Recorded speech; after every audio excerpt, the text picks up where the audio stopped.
தமிழக அரசு மாண்புமிகு தமிழக முதல்வர் அவர்கள் ஜல்லிக்கட்டை தமிழகத்தில் உடனே நடத்த வேண்டும் என்பதற்காக ஒரு அவசர சட்டத்தை கொண்டு வருவதற்காக தமிழக அரசின் மூலமாக வேண்டிய ஏற்பாடுகளை செய்திருக்கிறார்கள். அந்த அவசர சட்டத்தை பிறப்பிக்க வேண்டும் என்றால் இங்க இருக்கின்ற நம்முடைய ஹோம் மினிஸ்டர் அவர்களுடைய ஒப்புதலும் பெற வேண்டியிருக்கிறது.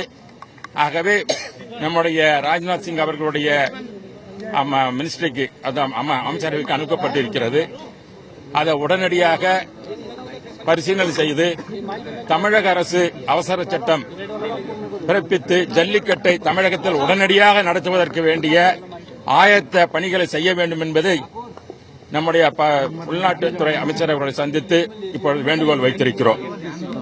அவரும் ஆவணம் செய்ய சொல்லியிருக்கிறார். இது குறித்து பல காலகட்டங்களில் தமிழக முதல்வர் புரட்சித் தலைவி அம்மா அவர்கள் பல்வேறு காலகட்டங்களில் பாரத பிரதமர் கடிதம் எழுதியிருக்கார், நேரடியாக வலியுறுத்தியிருக்கிறார். ஜல்லிக்கட்டை தமிழகத்தில் நடத்த வேண்டும். இது ஒரு பாரம்பரியமான ஒரு விளையாட்டு. அந்த தமிழனுடைய கலாச்சாரத்தை காப்பதுதான் அனைத்து இந்திய அண்ணா திராவிடத்தினுடைய கொள்கை. அதன் அடிப்படையில் இந்த ஜல்லிக்கட்டை நடத்துவதற்கு அனுமதி வேண்டும் என்று புரட்சித் தலைவி அம்மா பல கட்டங்கள் வலியுறுத்தியிருக்கின்றார்கள். அதற்கேற்றாறு போல் எங்களுடைய கழகத்தினுடைய பொதுச் செயலாளர் சின்னம்மா அவர்களும் அறிக்கைகளை விடுத்திருக்கிறார்கள். மத்திய அரசை கேட்டுக் கொண்டிருக்கிறார்கள் ஜல்லிக்கட்டை உடன் நடத்த வேண்டும் என்று.